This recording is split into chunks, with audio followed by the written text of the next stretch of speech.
Assalamualaikum warahmatullahi wabarakatuh.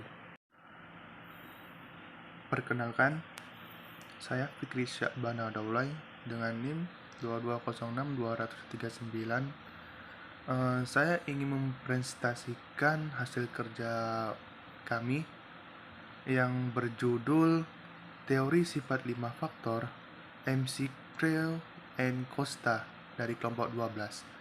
Dan di sini saya tidak sendirian. Saya di sini ditemani oleh rekan saya yang bernama M. Faidullah Akbar dengan NIM 2206201. Robert McCrae lahir di Mansfield atau di Missouri, tepatnya di Amerika Serikat. Ia seorang psikologi kepribadian. Dia juga mendapatkan gelar filsuf atau PhD di University Boston pada tahun 1976. Dan Paul de Costa lahir pada tanggal 16 November 1942 di Franklin, tepatnya di Amerika Serikat juga. Ia juga mendapat gelar sarjana psikolog dari Yale University pada tahun 1964 dan juga mendapatkan gelar master 1968. Dan dia juga mendapatkan gelar filsuf PhD pada tahun 1970 di University of Chicago. Gambaran umum teori sifat dan faktor. Teori B5 pertama kali diperkenalkan oleh Lewis L. Goldberg, dan teori ini dikembangkan oleh beberapa tokoh termasuk Alfred Francis Galton. Berbeda dengan penelitian-penelitian lainnya, terutama McCrae dan Costa mengenakan metode yang sederhana dalam melawan faktor analisis dalam menguji stabilitas dan struktur dari kepribadian. Dalam proses penelitian mereka memfokuskan pada dua dimensi utama, yaitu neuroticism dan extraversion. Lalu tidak lama setelah itu McCrae dan Costa mengemukakan faktor ketiga, yaitu openness to experience. Meskipun sebelumnya Lewis telah menemukakan dua faktor, yaitu faktor analisis dan personality traits yang diberi nama Big Five. Dasar pemikiran teknik statistik. Analisis faktor tidak esensial dalam memahami teori sifat, namun berguna untuk membantu mengelompokkan tipe kepribadian yang signifikan. Spesifik faktor dimulai dengan observasi spesifik sifat manusia, kuantitatif skor per variabel, korelasikan antar variabel, input dalam matriks atau tabel interkorelasi faktor kepribadian, faktor loading sifat bipolar. Di dalam teori Big Five atau pencarian 5 besar terdapat 5 elemen. Apa-apa aja elemen tersebut? Mari kita bahas.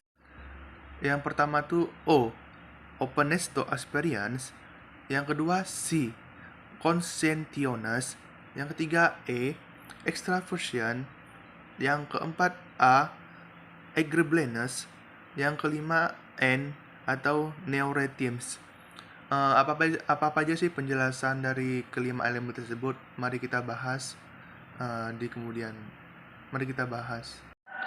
Baik, yang pertama itu ada openness to experience atau terbuka kepada hal-hal yang baru. Dimensi kepribadian individu ini berdasarkan keterkaitannya terhadap hal-hal yang baru dan keinginan untuk mengetahui serta mempelajari sesuatu yang baru. Jadi, orang dengan openness to experience yang positif, mereka cenderung lebih kreatif dan suka sekali mencoba hal-hal yang belum pernah ia coba. Orang-orang yang seperti ini itu lebih imajinatif, kreatif, inovatif, serta penasaran dan berpikiran luas. Mereka berani mengambil risiko besar untuk hal-hal yang belum mereka ketahui dan yang belum mereka pahami. Kebalikannya, orang dengan experience negatif atau keterbukaan terhadap hal-hal baru yang negatif, mereka itu cenderung eh, lebih nyaman terhadap hal-hal yang telah ada dan serta akan menimbulkan kegelisahan jika mereka ini diberi tugas-tugas baru. Jadi dari teman-teman sekalian, adakah yang seperti ini? Orang dengan openness to experience positif, mereka lebih cenderung kreatif, imajinatif, inovatif, penasaran, dan mempunyai kebebasan. Dan serta abis itu orang yang mempunyai to experience negatif, mereka itu lebih cenderung ke realistis, tidak kreatif, konvensional, tidak penasaran, dan konservatif. Yang kedua itu ada conscientiousness atau sifat kehati-hatian. Individu yang memiliki dimensi kepribadian seperti ini, mereka itu cenderung lebih berhati-hati dalam melakukan suatu tindakan uh, ataupun penuh pertimbangan dalam mengambil suatu keputusan. Mereka orang-orang seperti ini juga memiliki disiplin diri yang tinggi dan dapat dipercaya. Karakteristik positif pada dimensi adalah mereka itu dapat diandalkan. Yang kedua itu mereka bertanggung jawab, tekun, dan berinovatif pada pencapaiannya. Jadi orang-orang dengan kepribadian positif konstitusionis ini, mereka lebih eh, tepat waktu dalam mengerjakan segala urusan, lebih bertanggung jawab, tidak ceroboh, dan lebih berhati-hati dalam mengambil keputusan seperti yang saya jelasin tadi. Kebalikannya terhadap orang yang konstitusionis negatif, mereka ini cenderung kurang bertanggung jawab, terburu-buru, tidak teratur, dan kurang dapat diandalkan dalam melakukan suatu pekerjaan.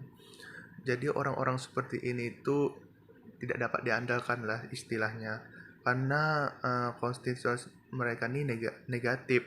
Mereka ini tidak bisa bertanggung jawab dalam mengambil pekerjaan, tidak tekun, suka mengulur-ngulur waktu, dan sepilih terhadap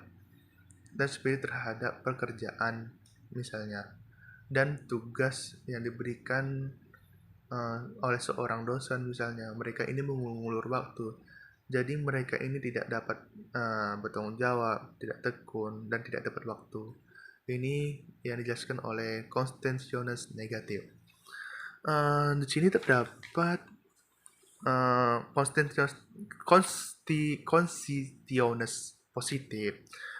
Di sini terdapat mereka itu lebih teliti, lebih bekerja keras, lebih teratur, lebih tepat waktu, lebih ambisius, dan lebih gigih. Kebalikan dari konstitusionis negatif ini ialah mereka ini lebih ceroboh, lebih malas, tidak teratur, terlambat, tidak punya tujuan, dan mudah sekali menyerah. Dan teman-teman kira-kira ada yang seperti ini nggak? Yang ketiga itu ada extraversion atau ekstravasi.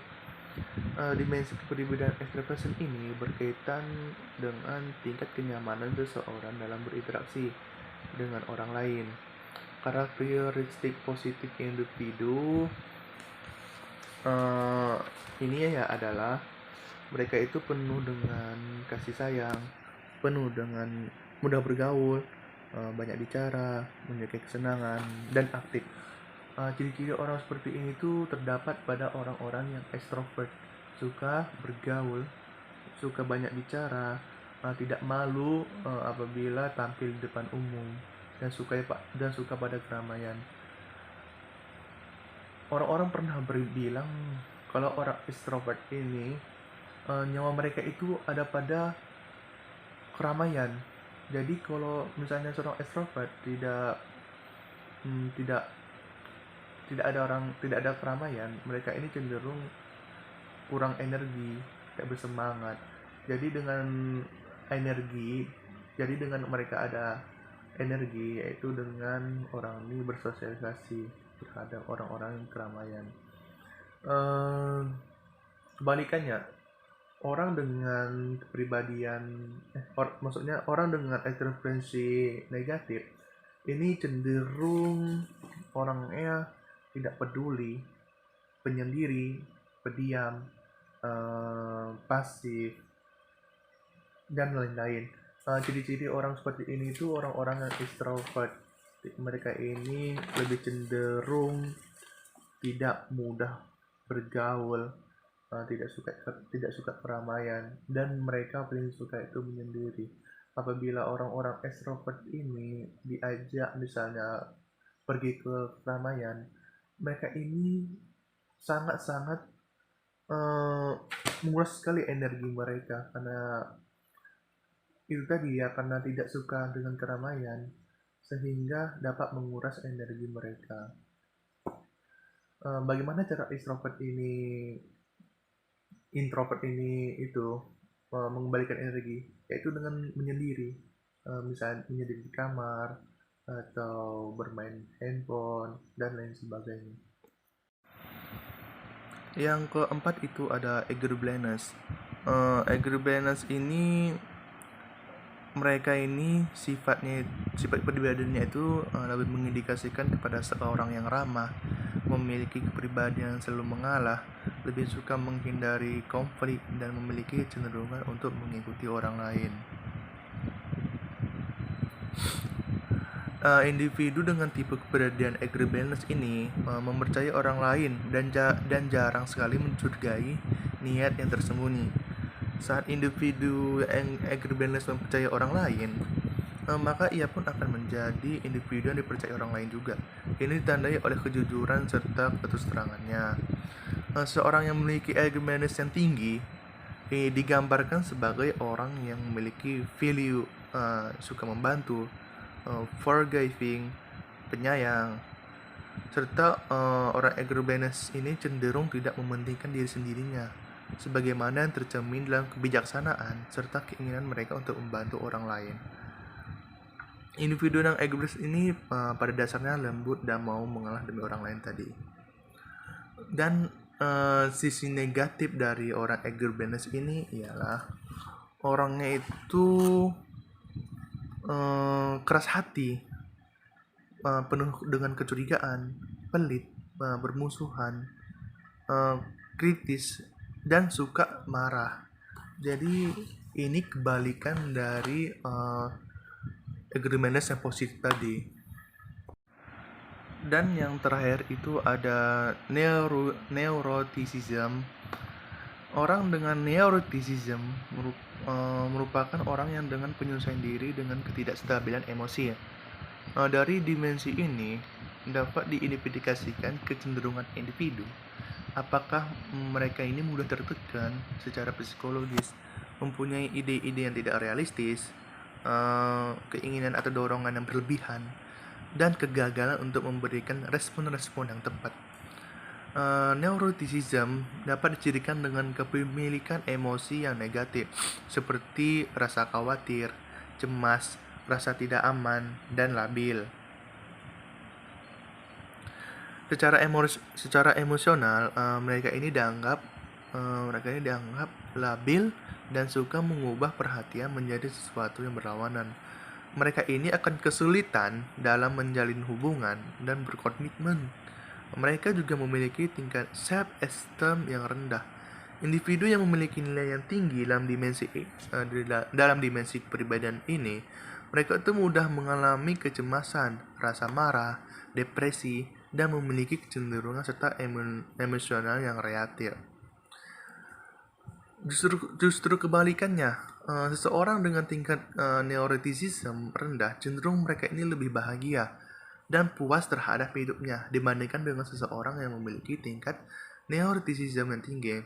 Sementara itu, seseorang dengan tingkat neuroticism yang tinggi adalah pribadi yang mudah mengalami kecemasan, marah, depresi, dan memiliki serangan emosional reaktif. Tingkat neuroticism tinggi juga dapat membuat individu kesulitan dalam menjalin hubungan dan berkomitmen. serta memiliki tingkat self-esteem yang rendah. Nah, jadi sini saya akan menjelaskan sedikit.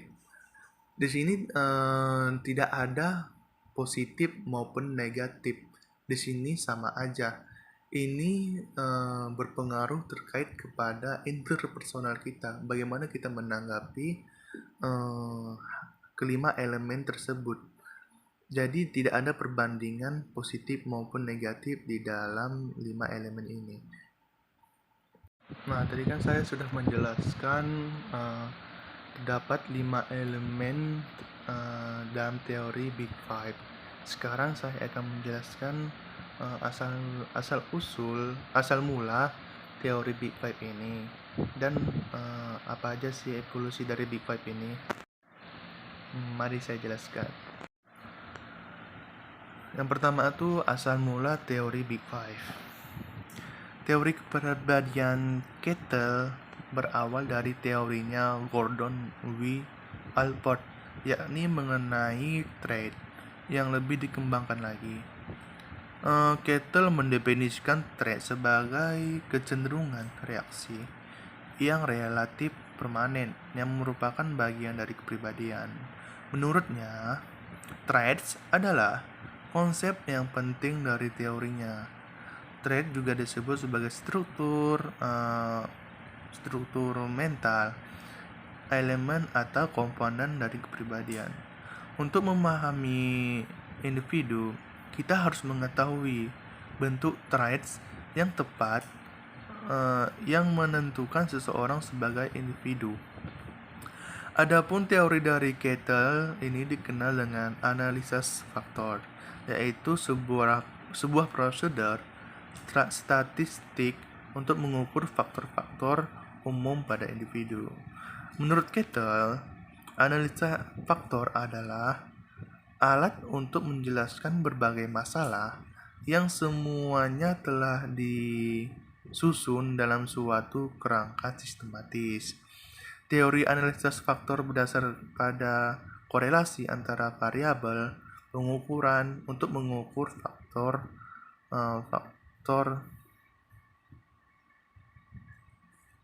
umum. Kettle menyebutkan faktor umum ini sebagai trait atau elemen kepribadian. Dengan mengetahui karakteristik seseorang, kita bisa memperkirakan bagaimana seseorang akan berperilaku dalam suatu situasi. Itu sedikit penjelasan asal mula teori Big Five. Lanjut ke evolusi Big Five ini seperti apa sih? Mari saya jelaskan. Pada awal kemunculannya, kelima faktor Cray, dan Costa tidak lebih dari sekedar klarifikasi atau sifat-sifat kepribadian. Pada akhir 1980-an, Cray and Costa mulai yakin bahwa mereka dan para ilmuwan lain telah menemukan struktur kepribadian cukup stabil.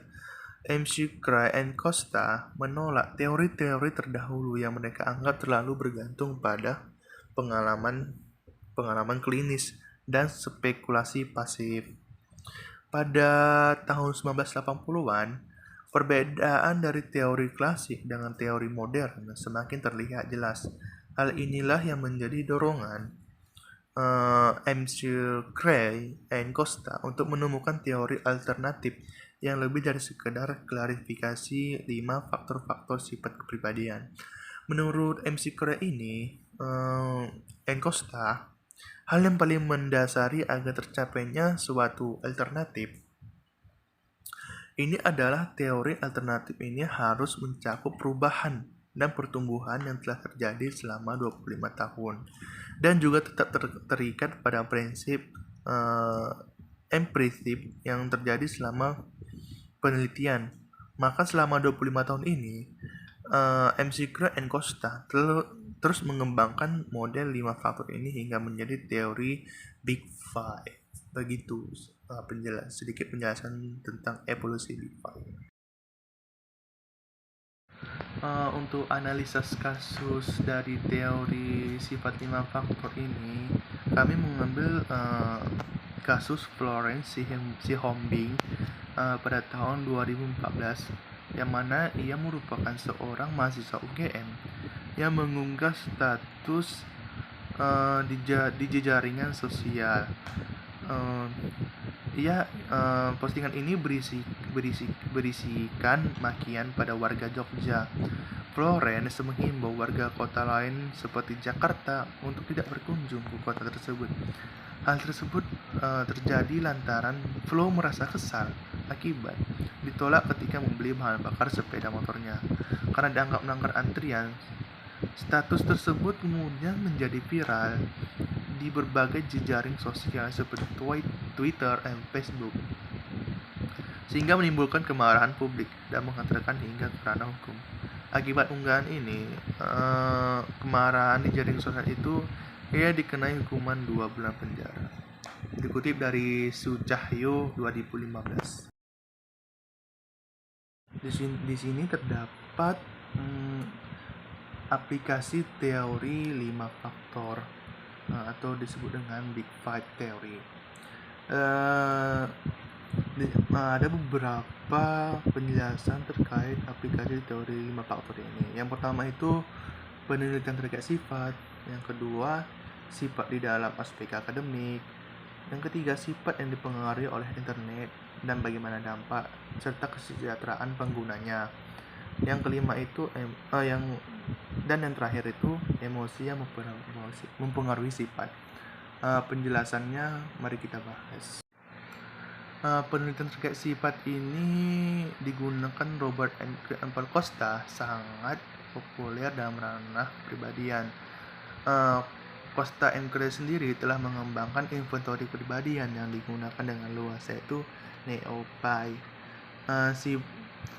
Sifat telah dikaitkan dengan beberapa hal vital seperti kesehatan fisik, kesejahteraan, kesuksesan akademis, dan juga sifat juga telah dikaitkan dengan hal yang lebih umum yang sering terjadi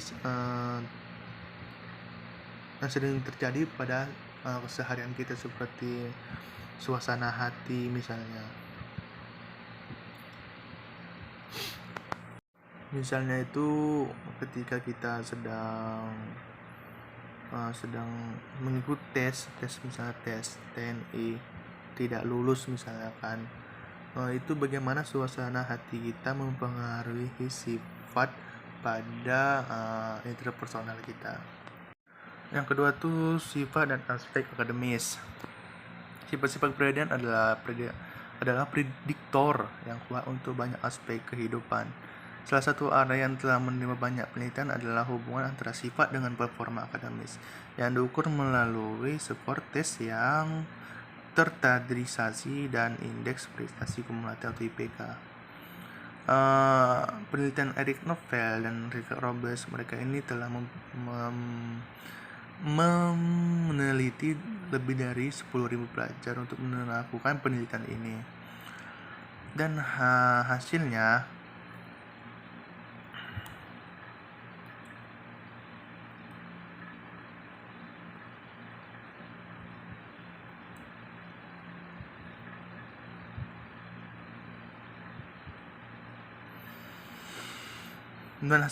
pelajar dengan skor kesadaran yang tinggi, mereka ini cenderung meluangkan waktunya untuk belajar pagi, siang dan malam, mengetahui cara belajar yang baik, dan mempunyai presentase kehadiran yang baik di kelas. Semuanya ada hal-hal yang mendukung performa baik di sekolah. Ini tadi ada dijelaskan di Consentionens, yang mana orang dengan sisi positif Consentionens ini lebih teratur, lebih tepat waktu, dapat bertanggung jawab, dan tidak mengulur-ulur waktu. Jadi orang dengan pribadian positif ini lebih disiplin aja. Itu tadi penjelasan dari sifat akademis yang tadi dijelaskan. Yang ketiga itu bagaimana internet mempengaruhi sifat penggunanya dan bagaimana kesejahteraan penggunanya. Dapat kita lihat bahwa orang dengan pribadian yang menggunakan internet sama yang tidak menggunakan internet itu berbeda. Orang yang tidak menggunakan internet ini lebih cenderung ke orang yang peduli, baik, ramah gitu, sehingga kita tidak tahu sifat aslinya itu seperti apa apabila ada teman kita yang tidak bermain internet gitu misalnya. Terus orang dengan pribadian yang sudah menggunakan internet ini, mereka itu cenderung lebih ke introvert, lebih pendiam, lebih fokus pada handphonenya dan susah untuk bersosialisasi. Jadi apapun itu sudah ada di genggaman tangan dia. Sifatnya juga cenderung misalnya lebih kasar gitu, apabila kita menemukan orang yang misalnya lagi bermain game gitu. Apabila kalah mereka sering emosional sehingga dapat merusak kepribadiannya, dan dampak negatifnya juga banyak, sehingga orang tua dan guru sangat waspada terhadap penggunaan gadget secara berlebihan terhadap anak di bawah 18 tahun. Dan penggunaan internet sehari-hari pada diri kita ini dapat dikaitkan dengan tingkat depresi yang tinggi dan kesejahteraan yang buruk. Begitu. Yang terakhir itu sifat mempengaruhi, bagaimana emosi mempengaruhi sifat. Sifat-sifat perbedaan mempengaruhi tidak hanya sekedar kesuksesan di sekolah dan hasil jangka panjang lainnya.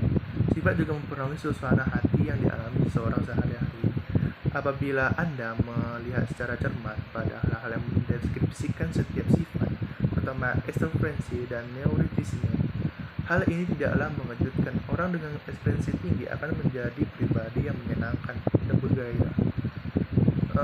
Ini itu terdapat pada orang-orang yang ekspresinya itu tinggi, positif.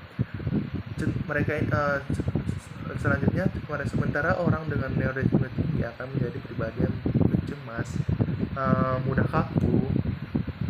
Ini terdapat pada neurotisme negatif. Oleh karena itu, peneliti telah mempertimbangkan emosi positif dalam inti dari ekstroversi dan emosi negatif adalah inti dari neurotisme. Jadi orang dengan emosi yang positif lebih ke orang yang dapat mengendalikan emosi, memahami situasi. Kebalikannya, orang dengan emosi yang negatif, mereka cenderung lebih tidak bisa mengendalikan emosi, sehingga mempengaruhi sifat yang awalnya kalem menjadi pendendam. Baiklah, sekian dari presentasi kelompok 12 tentang teori 5 faktor Hemisphere, Creel, and Costa. Sebegitu sedikit penjelasannya. Apabila ada yang kata salah, kami mohon maaf. Kami ucapkan arigatou gozaimashita, terima kasih. Sebelum menutup presentasi, saya ada satu pantun untuk kalian semua. Pulang sekolah dengan jalan kaki sampai di rumah. Saya tutup presentasi ini. Salam hormat dan terima kasih. Saya akhiri. Wassalamualaikum warahmatullahi wabarakatuh.